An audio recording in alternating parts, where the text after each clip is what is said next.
Canal Explicagel, Enem 2014, primeira aplicação, questão número 26. Uma questão muito interessante porque vai trabalhar o conceito de região metropolitana, fluxos migratórios, então vai integrar migrações com urbanização. Veja só o enunciado. O fluxo migratório representado aqui nesse mapa está associado ao processo de.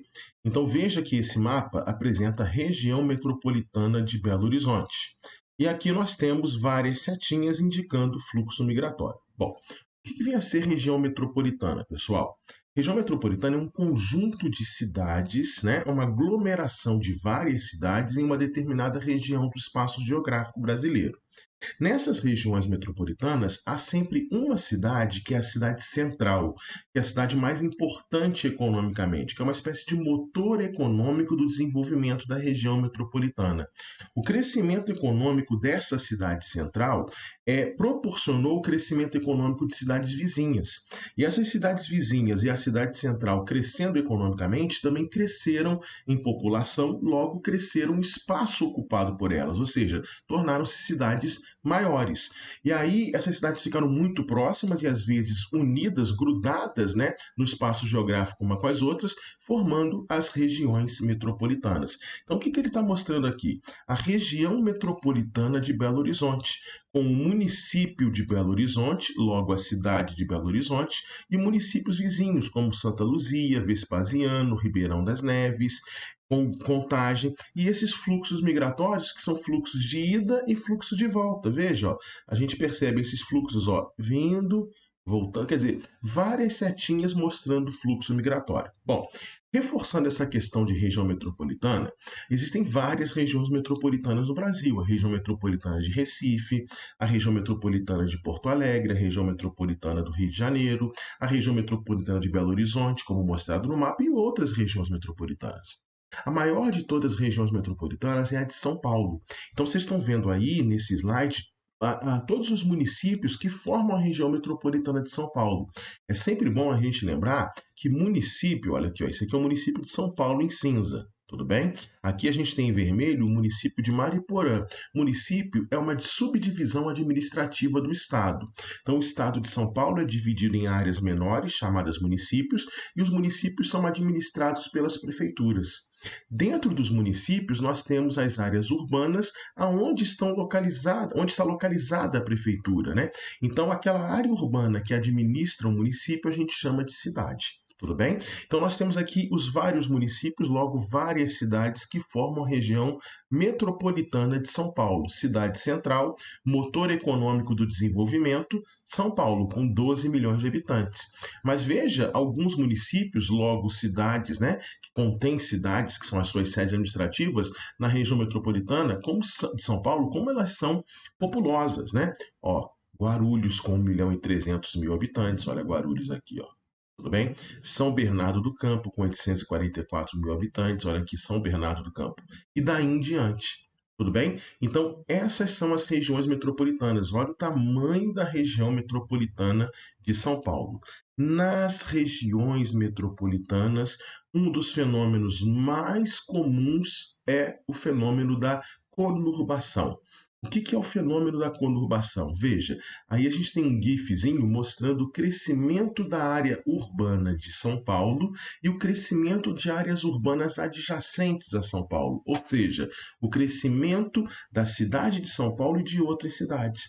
Veja que esse crescimento urbano, essa mancha urbana aqui, ela vai se expandindo e vai grudando com outras manchas urbanas.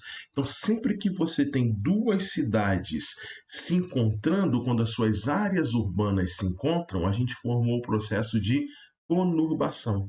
Tudo bem? Então, aqui nesse esquema, área urbana do município A, então cidade A, área urbana do município B, cidade B. Lembra que a cidade é a sede administrativa do município e o município é uma subdivisão do estado. Na cidade aonde se administra o município, está lá a prefeitura, a Câmara Legislativa, e aí a área urbana da cidade A cresce, a área urbana da cidade B cresce e as duas acabam se encontrando, se misturando às suas áreas urbanas. Continuam sendo cidades diferentes, mas elas estão grudadas. Então, nas regiões metropolitanas é muito comum ter essa conurbação. Então, na prática, Na prática, é como se fosse uma só cidade, sabe? A cidade metrópole e as outras várias cidades grudadas ou muito próximas uma das outras, com muita conurbação. É como se fosse só uma cidade, só que administrativamente não. Cada cidade tem seu prefeito, cada cidade tem sua Câmara de Vereadores, mas para a população que vive ali, a fluidez é de uma cidade só. Então, há pessoas que moram na cidade Y e vêm para a cidade metrópole, a cidade principal, trabalhar todo dia, vão e voltam. Migração pendular. Tudo bem? Há pessoas que vivem em uma cidade que está diretamente conurbada com outra, exatamente no ponto de conurbação, estão se deslocando de uma cidade para outra sem perceber que estão mudando de cidade, como se estivessem no mesmo espaço urbano, né, na mesma cidade, mas não são. Então, há muita troca, há muito fluxo migratório dentro das regiões metropolitanas. Tudo bem? Essa é a ideia da questão. E como as regiões metropolitanas são muito populosas, mas muito populosas mesmo, né? Essa mobilidade urbana é bastante complicada, às vezes hipercongestionada, prejudicando bastante a população. Essa foto que vocês estão vendo é da região metropolitana de São Paulo. Tá?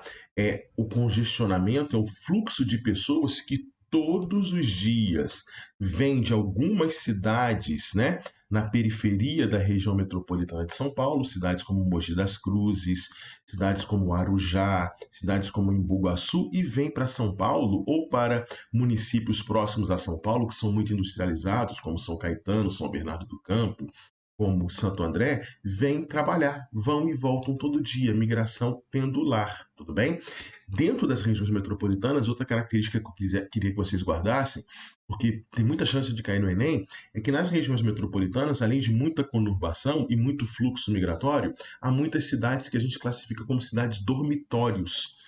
O que significa cidade dormitório? Mariporã, por exemplo, é uma cidade que não oferece emprego para toda a sua população, às vezes nem para metade da sua população. Então as pessoas vivem e moram em Mariporã, mas muita gente vem estudar, vem trabalhar lá em São Paulo. Tudo bem? Então, Mariporã vira como se fosse uma cidade para dormir, uma cidade dormitório. E tudo isso, conurbação, cidades dormitórios, acabam gerando muito fluxo. Tá? É a questão econômica, a questão social, unindo a região metropolitana. Aqui a gente tem a região metropolitana do Rio de Janeiro, dado de 2005. Municípios da região metropolitana do Rio de Janeiro e dizendo percentual de pessoas que trabalham ou estudam em outros municípios. Então, no município de Nilópolis, por exemplo, 20% da população sai do município de Nilópolis, sai da cidade de Nilópolis e vai trabalhar ou estudar em outra cidade, depois volta todo dia para casa. Migração pendular, região metropolitana, conurbação, cidades dormitórios, uma porção de conteúdos para você aí relembrar e tá craque pro Enem. Vamos à resolução da questão? O fluxo migratório representado está associado ao processo de quê? De fuga de áreas degradadas? Não, ninguém está fugindo de área que esteja deprimida socioeconomicamente, embora fosse interessante fazê-lo, mas é impossível para todas as pessoas.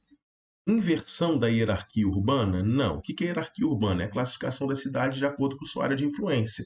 Então, o fato de você ter muita migração dentro da região metropolitana, você não está invertendo a lógica de influência de poder das cidades, porque, na verdade, as pessoas migram para todo dia para trabalhar, geralmente para as cidades de maior hierarquia dentro da região metropolitana, geralmente em direção à metrópole, como mostra aqui as pessoas indo para Belo Horizonte trabalhar. Busca por amenidades ambientais? Também não, né? As regiões metropolitanas, que se expandem muito, né? Muita conurbação, né? Muita concentração populacional, evidentemente, são áreas que tendem a degradar mais o meio ambiente, né? A questão ambiental, ela é uma preocupação nas regiões metropolitanas. Letra D, conurbação entre municípios contíguos? Sim, né? Você tem muita conurbação dentro das regiões metropolitanas. E essa conurbação acaba também incentivando esses fluxos migratórios. As pessoas passam de uma cidade para outra, dentro do mesmo espaço urbano, sem perceber a diferença. Então, eu moro em Guarulhos, mas trabalho em São Paulo e nem parece que eu saio de uma cidade chamada Guarulhos e vou para São Paulo trabalhar. São fluxos migratórios. E idem acontece aqui, né? Entre Ribeirão das Neves e Belo Horizonte, Santa Luzia e Belo Horizonte. Então, é uma característica das regiões metropolitanas. Conurbação. Legal? Tá gostando? Curte o vídeo. Letra E, vamos eliminá-la. Desconcentração dos investimentos produtivos. Não, né? os investimentos produtivos, né, produção industrial, por exemplo, elas estão em áreas, né, distintas dentro da região metropolitana, mas tendem a estar mais concentradas nas áreas de maior hierarquia. Então, ele não fala de uma desconcentração de investimento e a imagem nem sugere isso, na verdade. Ela sugere fluxos migratórios em regiões metropolitanas onde há muita conurbação, que é uma característica delas. Tranquilo, gente? Joia? Valeu!